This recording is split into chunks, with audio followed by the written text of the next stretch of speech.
अस्सलाम वालेकुम नाज़रीन, तव्हां ॾिसी रहिया आहियो ATN TV न्यूज़। मां आहियां तव्हांजो पंहिंजो अमरजत। शामिल कंदासीं कोट गुलाम मोहम्मद बुरगड़ी मां फैज़ मोहम्मद भट्टी जी रिपोर्ट।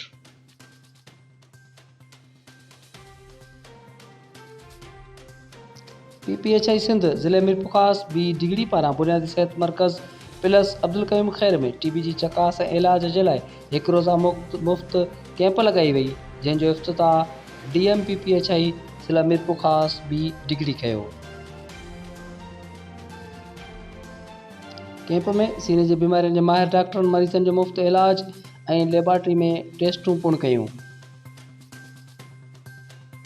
DM PPHI ज़िला मीरपुर बी डिग्री जी सरबराही में TB अवेयरनेस वॉक पिणु कई वई,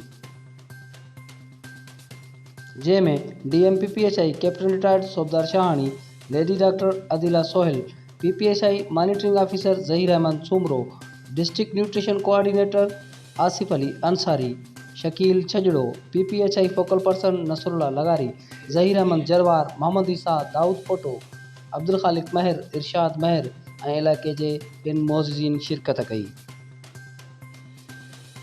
उन मौक़े ते DM PPHI captain retired Subedar Shahani ATN TV news सां ॻाल्हाईंदे चयो त अॼु असां Sindh TB control program government of Sindh जे तावन सां ही TB कैंप क़ाइमु कई आहे। PPHI सिंध TB जे इलाज लाइ बाक़ाइदा मुकमल कोशिशूं वठी रही आहे।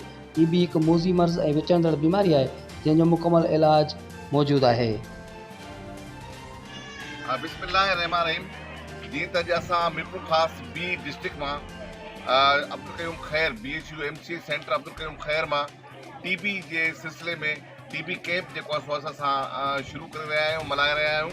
ऐं इन ॾियारे ते असांजो हिकिड़ो मैसेज हूंदो सभु जेके बि हिते खिते जा माण्हू आहिनि त TB जेका आहे सा हिकु उहा जेको आहे सो मरीज़ मर्ज़ आहे ऐं जेको मूज़ी मर्ज़ आहे, जंहिंजे ख़ात्मे जे लाइ अलाह जे फज़ल सां गवर्नमेंट सिंध जे सहकार सां हाणे इहो मुमकिन थी वियो आहे त असां जेको बि TB जो पेशेंट आहे उन जे लाइ बाक़ाइदगी सां हिकिड़ो असां वटि जदीद मशीनूं आहिनि, जंहिंजे ज़रिए असां चुकास कंदा आहियूं ऐं जंहिंमें जेको बि पॉज़िटिव TB जो पेशेंट हूंदो आहे उन जे लाइ फ्री ऑफ कास्ट चुकास खां ऐं मेडिसिन खां सभु असां वटि फ्री ऑफ कास्ट आहे ऐं इन जो मुकमल तौर ते इलाजु आहे।